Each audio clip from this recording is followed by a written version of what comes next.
బుల్లితెర ప్రేక్షకులకు mind block అయ్యే అదిరిపోయే ట్విస్ట్. మహాలక్ష్మి, చక్రిల బంధంలో ఎవరూ ఊహించని ఒక క్రేజీ మలుపు తిరిగింది. చక్రిపై తనకున్న నిఖార్సైన ప్రేమని బయటపెడుతూ, హారికకు గట్టి షాక్ ఇచ్చిన మహాలక్ష్మి అసలు ఏం చేసిందో ఈ రోజు విశేషాల్లో వివరంగా తెలుసుకుందాం.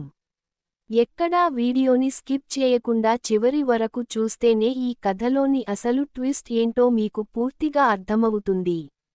ఎవరికీ చెప్పకుండా, ఎవరి కంటా పడకుండా మహాలక్ష్మి సైలెంట్గా, చాలా తెలివిగా ఇంటికి తిరిగి రావడంతో కథ మొత్తం ఒక్కసారిగా మారిపోయింది. మహాలక్ష్మి ఇక ఎప్పటికీ తిరిగి రాదనుకుని, ఆ ఇంట్లో తామే రాణులుగా వెలిగిపోవాలని సంబరపడిపోతున్న తాయారు గ్యాంగ్కు ఇది కోలుకోలేని పెద్ద దెబ్బ అని చెప్పాలి.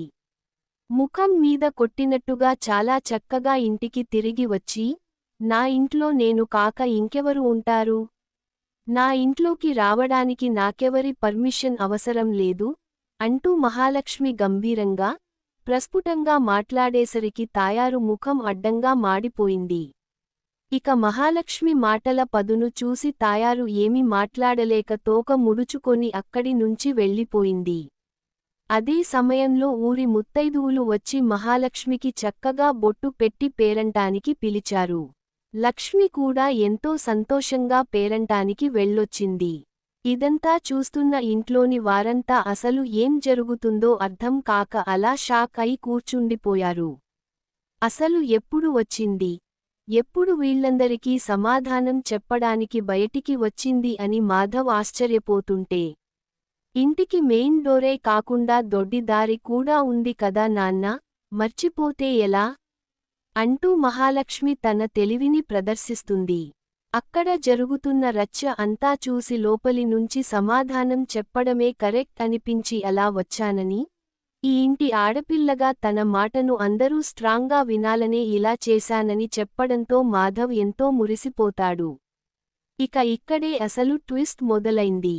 చక్రి మనసులో మహాలక్ష్మిపై మెల్లమెల్లగా లుబోవ్ చిగురిస్తోందని, ఫీలింగ్స్ మొదలయ్యాయని గ్రహించిన హారిక, ఎలాగైనా వీరిద్దరినీ విడదీయాలని ప్లాన్ చేసింది. లక్ష్మిని కలిసి చక్రికి విడాకులు ఇచ్చేయమని బ్రెయిన్ వాష్ చేయడానికి ప్రయత్నించింది. హారిక మాటల ప్రభావంతో మహాలక్ష్మి చక్రిని ఒక కేఫ్కు పిలిపించి, నేను ఒకటి అడిగితే ఇస్తారా? అని అడుగుతుంది. దానికి చక్రి ఒకటి కాదు 2 ఇస్తాను అనగానే, నాకు విడాకులు కావాలి అని బాంబు పేలుస్తుంది. ఆ మాటతో చక్రి ఒక్కసారిగా షాక్ అవుతాడు. కానీ చక్రి అంతకన్నా తెలివిగా ఆలోచించాడు. నువ్వు లీగల్గా కోర్టు ద్వారా మీ వైపు నుంచి నోటీసులు పంపితేనే నేను విడాకులు ఇస్తాను, అప్పుడు ఇంట్లో అందరికీ ఈ విషయానికి తెలుస్తుంది అని కండిషన్ పెట్టాడు. నోటీసులు ఇస్తే ఇంటికే వస్తాయి కాబట్టి అందరికీ తెలిసిపోతుందని మహాలక్ష్మి ఆలోచనలో పడుతుంది.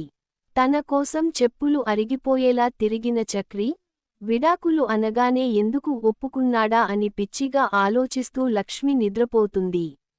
ఊహా ప్రపంచంలో తేలిపోతూ చక్రి తనపై ఉన్న ప్రేమని బయటపెట్టినట్టు కలలు కంటుంది.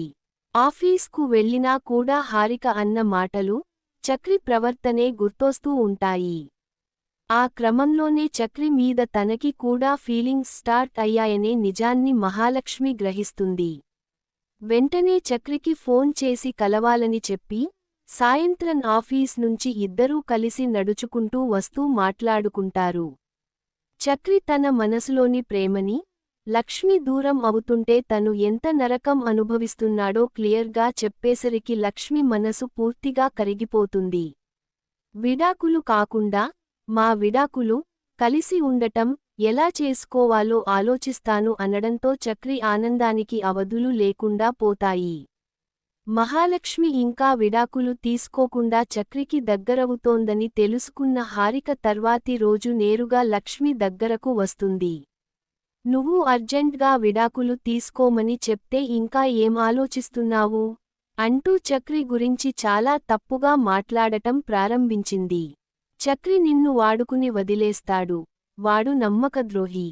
చిలక పంజరంలో చిక్కే వరకే వేటకాడు ప్రేమగా నటిస్తాడు, ఆ తర్వాత వాడి నిజస్వరూపం బయటపడుతుంది అంటూ హద్దులు దాటి వాగడంతో మహాలక్ష్మికి కోపం నరనరాలకు పాకింది. నువ్వు ఎందుకు అనవసరంగా మా లైఫ్లోకి వస్తున్నావు? నిన్ను ఎవరు పంపించారు అంటూ ఇద్దరి మధ్య పెద్ద యుద్ధమే జరుగుతుంది. ఆ ఆగ్రహంలో ఇంకేం ఆలోచించకుండా హారిక చెంప చెల్లుమనిపిస్తుంది మహాలక్ష్మి. షాక్లో ఉన్న హారికతో, ఇంకొకసారి నా మొగుడి జోలికి, ఈ ప్రపోజల్తో నా ముందుకు రావద్దు.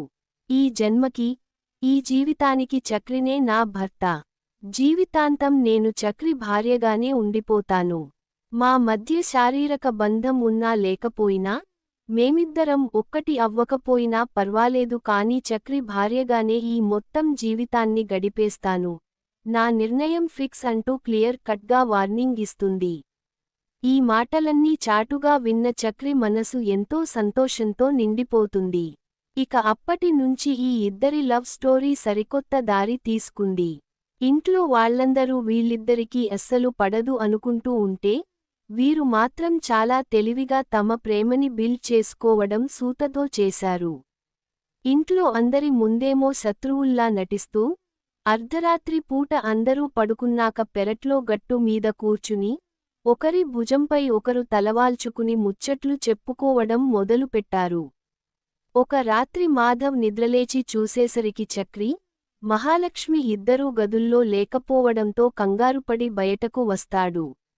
అక్కడ నారాయణ నవ్వుకుంటూ కూర్చోవడం చూసి అడగ్గా, తినగవేము తీయనుండు అన్నట్టు వీళ్ల గొడవలు కాస్తా ప్రేమగా మారిపోయాయిరా మాధవా? అంటూ పెరటి వెనక్కి తీసుకెళ్లి ఆ సీక్రెట్ ప్రేమికులను చూపిస్తాడు. మరుసటి రోజు ఉదయం ఏమీ తెలియనట్టుగా లక్ష్మి, చక్రి తమ పనుల్లో ఉంటే, మాధవ్, కన్నాలు కలిసి ఆటపట్టించడం మొదలుపెడతారు. ఈ మధ్య అర్ధరాత్రి పూట స్పెషల్ ప్రేమ పాఠాలు బాగానే సాగుతున్నాయిగా. బయట అందరి ముందు శత్రువులం, ఎవరూ లేనప్పుడు ప్రేమికులం అన్నట్టుగా కథ నడుపుతున్నారు. ఆ పాఠాలు చదివితే ఎవరైనా లవ్లో పడిపోవాల్సిందే అంటూ కవ్వించేసరికి లక్ష్మి, చక్రిల ముఖాలు తెల్లబడతాయి. ఇక నారాయణ కూడా వచ్చి, ఇంకెందుకురా దాస్తారు? మీ ఇద్దరి మధ్య ఏం జరుగుతుందో మా అందరికీ తెలిసిపోయింది అనడంతో, చివరికి దాచినా దాగని తన ప్రేమని, చక్రిపై ఉన్న ఇష్టాన్ని అందరి ముందు మహాలక్ష్మి ధైర్యంగా ఉప్పేసుకుంటుంది. ఇదంతా చూసి ఆ ఇల్లంతా మళ్లీ సంతోషాలతో నిండిపోతుంది. ఈ అదిరిపోయే ట్విస్ట్ మరియు మహాలక్ష్మి తీసుకున్న బోల్డ్ నిర్ణయం మీకు నచ్చినట్లయితే వెంటనే ఈ వీడియోని లైక్ చేసి, మీ ఫ్రెండ్స్తో షేర్ చేయండి. మాకు మంచి సపోర్ట్ అండ్ ఎంకరేజ్మెంట్గా ఉంటుంది. మరిన్ని ఆసక్తికరమైన సీరియల్ అప్డేట్స్ కోసం మన ఛానల్ని ఇప్పుడే సబ్స్క్రైబ్ చేసుకుని, పక్కనే ఉన్న బెల్ ఐకాన్లో ఆల్ టాప్ చేయడం అస్సలు మర్చిపోకండి.